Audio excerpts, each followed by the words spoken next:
Hi everyone, I'm Amy with Eating Healthy, Spending Less, and today we're going to continue with our series, Keeper of the Home. This is part 5, all about hospitality.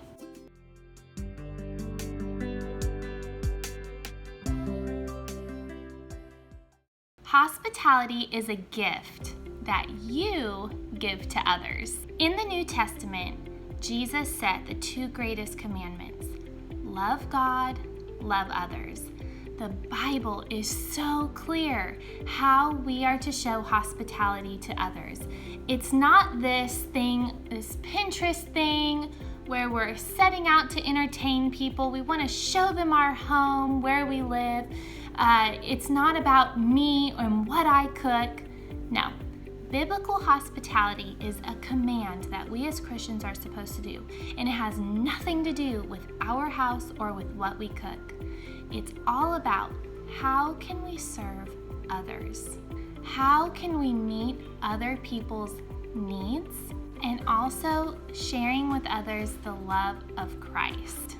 Let me read to you just some scriptures that I think will really help you understand exactly how we're supposed to show hospitality. And let me just say, hospitality is actually bringing people into your home. When you look at biblical hospitality, it's always bringing people into your home to serve and to encourage. So in Romans 12, it says, seek to show hospitality. That means look for ways to show hospitality. In Hebrews 13, do not neglect to show hospitality to strangers. So let me read this to you. Luke chapter 14, Jesus said, when you give a luncheon or dinner, do not invite your friends, your brothers or relations, or your rich neighbors. If you do, they may invite you back, and so you will be repaid. But when you have a banquet, invite the poor, the crippled, the lame, the blind, and you will be blessed. That's a promise. Anytime it says, I will or you will, that's a promise. So you will be blessed. Although they cannot repay you, you will be repaid at the resurrection of the righteous. And then also in 1 Peter 4, it says, show hospitality to one another without grumbling. It doesn't say, if you feel like showing hospitality, then invite somebody over. It says, when you do something, show hospitality without grumbling. Hospitality is, like I said in the beginning, it's an absolute gift that we can give to others, and it's a way to show servitude. So hospitality and servitude go hand in hand. Now, if you're watching this video when it's published, we are in the middle of a bit of a pandemic, and because of that, our family has not had anybody over to our house inside for a meal besides my parents. Now my in-laws have come over, they've come into the backyard and we've had them over for dinner, but we haven't really had anybody else come over. And also I want to say, outside of what we're going through right now where we're kind of in that quarantine phase, anytime you are faced with a health crisis or something's going on in your home where you're not able to show hospitality by bringing somebody in, I want to give you some ideas of how you can display servitude to others without bringing them in. Hospitality is a fantastic way of showing love to one another. But in some circumstances, when we're not able to, we can show servitude to others. So a couple years ago, I went through a bit of a health crisis phase that I'm still working through. It was kind of autoimmune related. And so because of that, I didn't feel good and I didn't feel like entertaining people or hospitality, having people in my home to serve. And because of that, my husband and I were encouraged by a mentor that told us, look for ways to serve others outside of your home. And so that's what we've done. Sometimes this could look like buying some meals from a fast food restaurant and handing them out to the homeless. Maybe making some homemade bread in your home and giving it out to your neighbors, especially your elderly neighbors. And we'll talk more about our elders here in a minute. It could also mean making cookies for somebody, taking a meal to somebody who's just had a baby. But let's dive into how can we help serve our elders. There are so many elderly people around us who are not able to go to other people's homes for whatever health reasons, but we have the opportunity to serve them right where they're at. And so look for ways where you can serve your elder neighbors or people in your church who are elders that might need a little help. Maybe this could be taking a meal to them one night a week, buying groceries for them. These are all acts of servitude. Also, just giving of your time, spending time with them. These are wonderful ways where you can serve your elders. I know my grandparents love it when the kids and I stop by for a visit. I will also say though that when we don't feel well and we go out anyways to help serve, we feel better. Have you noticed that? I truly have noticed that when I step out of my comfort zone, when I step out, even on my worst days of not feeling well, and I would go serve somebody or go do something for somebody else, I was so blessed by that act of servitude. I think sometimes we need to remember that the setting doesn't always have to be perfect to show hospitality. If your home is under construction, or if you haven't had time to clean it, it doesn't matter. Inviting people into your home is one of the greatest acts of true love that you can show somebody because it shows them how much you care about them. You didn't invite anybody else, you invited them. And that's going to make that person feel so blessed just by that invitation. It is so easy to fall into that trap of entertaining and hospitality and kind of doing both. And I think I fall directly into that trap because I care so much about having my home look presentable to others and to my family because I'm truly trying to serve my family the best that I can do every single day because that's my purpose. Having a clean home is part of that for me. So when I am showing hospitality to somebody, I do want my home to be clean.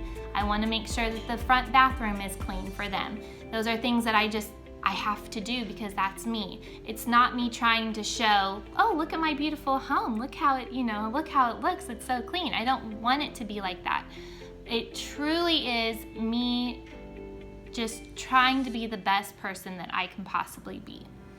When it comes to the meal, I always keep it simple. One time we had our neighbors over and I just baked oatmeal and we had eggs and I think some bacon and we just did like a breakfast for dinner kind of thing. It was so easy to do, but I really wanted it to be focused on who we had coming over, not on the food. So when you're showing hospitality, of course you can have a wonderful meal. I mean, if you want to do steak and potatoes and do a really fancy meal, that's great if you want to. But the focus should not be on the food. It should be on who you're having over and encouraging that person in their life. And so I really try to keep the meals very simple. A lot of times we do burrito bowls. Like I'll think of a restaurant that I love, like I love Chipotle, and so I'll do a Chipotle themed dinner. Sometimes it's been really last minute, and so I just pick something up from the grocery store that's kind of pre-made, semi-homemade, those types of meals. Of course we want to have a wonderful meal for who we are inviting over, but just remember, it's not about the meal, it's about the person coming over. And also try to include your kids, not in maybe preparing the meal if you don't want to do that, but allowing everyone to sit together. So we have a little table that seats 6 here in our kitchen, and then we have our dining room table that seats 8. And sometimes we have to split the kids and the adults or something up so that we can all fit. But it's always fun when we can fit everybody together at the same table, where the kids get to be a part of the adult conversation. And that's a lot of fun, especially when we play games together, and we can all be together. So look at your calendar for next month. See where you can show hospitality to somebody, maybe not a best friend. Look for other people in your community that you can serve, that you've never had come over before. Maybe if you don't want people in your home right now, you could do something in your front yard or your backyard, something, game night, a meet at the park. Look for ways where you can encourage others. Try to fit it into your schedule at least once or twice a month, but I think you'll find that the more often you show hospitality, you'll want to squeeze more opportunities like that into your schedule, because it's just such a blessing on both sides. I really do love it when we have somebody come over, and here we're doing it because we hope to encourage somebody else, but then we feel encouraged by what they say in their presence. And so it's really just a wonderful act that God has given to us to be able to commune together and have fellowship.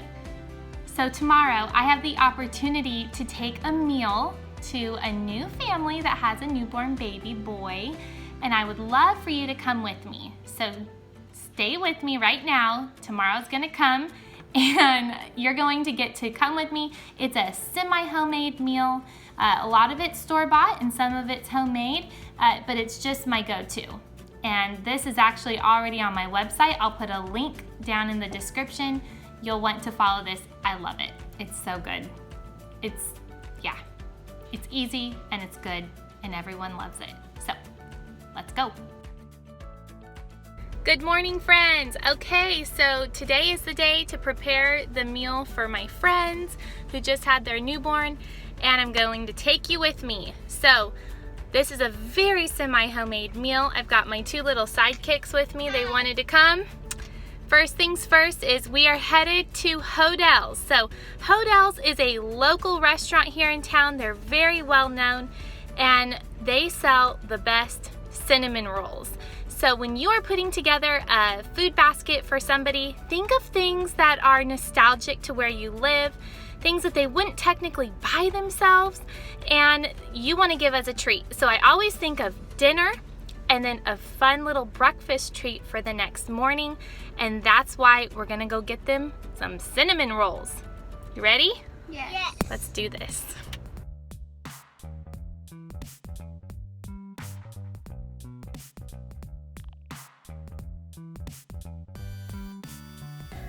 Hey friends, here they are, the famous cinnamon rolls. I always include these in my meals for when I'm taking a meal to somebody. They are seriously amazing. Okay, so we got the cinnamon rolls and now we are off to the grocery store. I have a few things I need to get. Let's go, and I'll show you what we're cooking when we get home. The Redeemer, again and again. My mother and my father, brother, sister, and friend. Everything I've needed, Lord, you've always been. Okay, and like I say, it's time to mask up. Get those masks on, girlfriends. Let's do this. Okay, let's go. You ready? Yeah.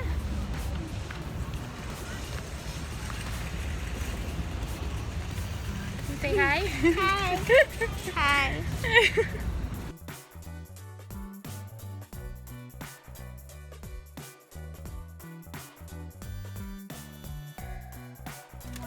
Okay, so I want you to show everyone what you're most excited about. What did we get? What is that? It's oatmeal cookie walnut butter. Okay, so I did a promotion. My very first promotion on Instagram was with Crazy Go Nuts, and we loved it so much, but they were nuts. They weren't nut butter, and so anyways, we're excited to try the walnut butter. You are really excited. I'm really excited. Okay, let's go inside and I'll show you what we're doing.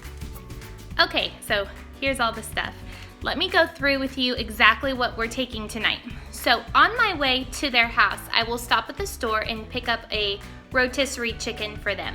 That's the protein. Now, as you all know, I am plant-based. My family is about 80% plant-based, but I don't force my eating style on other people. So these friends of ours are not plant-based. They are meat eaters, and so that is what I'm taking them. I'm taking them a rotisserie chicken, either from Costco, or there's another store in town that has a jumbo rotisserie chicken that is very similar to Costco. So I'll pick up one of those for them on my way. And then I also bake some potatoes for them, and I do a baked potato bar. So as you can see, I have butter, cheese, sour cream, and then I also bought some chives that I can chop up for them. And then I bought a salad kit. This is part of that semi-homemade thing. A salad kit. Are you wanting to say hello? Yes. Say hello. Hi. There he is.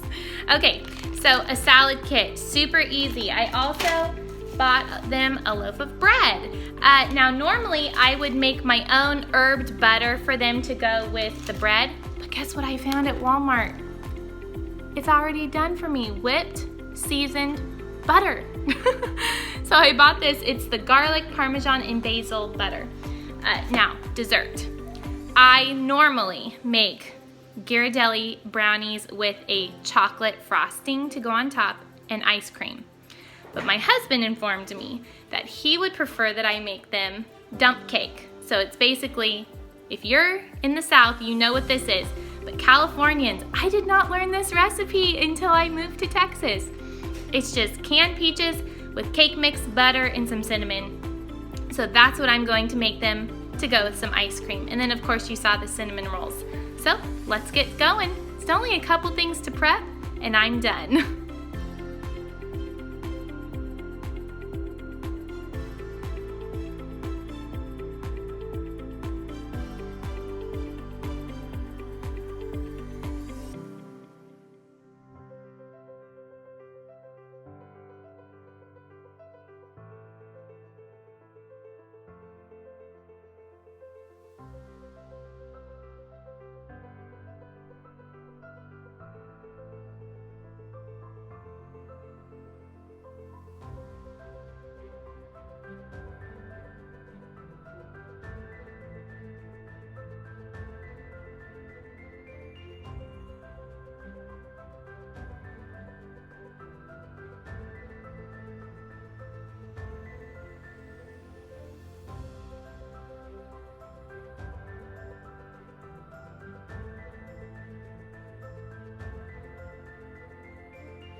Presentation is everything when you're taking a meal. So I always like to include just a little tiny flower arrangement. Anytime I'm taking a meal to somebody, I just think it's a nice touch, and they're from my garden, so I think that's even better. I almost forgot it. Okay, it's time to go get that chicken. Okay, so we have all of the food. I just want to show you guys one more time before I take it into their house. We have the chicken and we have ice cream. So that is our meal for them. Okay, friends, that's it. We're home. The baby is beautiful. Oh, I wish I could have held him. But anyways, I am just so grateful that I was able to do this Keeper of the Home series. It was a lot of fun. I hope that you are able to take away some tips to help you on your parenting journey. But moms, just remember, being a keeper of the home is an absolute gift from God. That is your purpose, to be the best wife and mom that you can be. And it starts each day with just a positive attitude. I am loving this phase of life that I'm in right now with my kids, my 2 10-year-olds, my 7-year-old and 6-year-old. It's a lot of fun. So those hard young years are a little behind us right now, and I know I've got the teen years coming soon, but it's fun. I'm enjoying every bit of it, every day. So choose joy. I hope you enjoyed the series. I'll catch up with you later.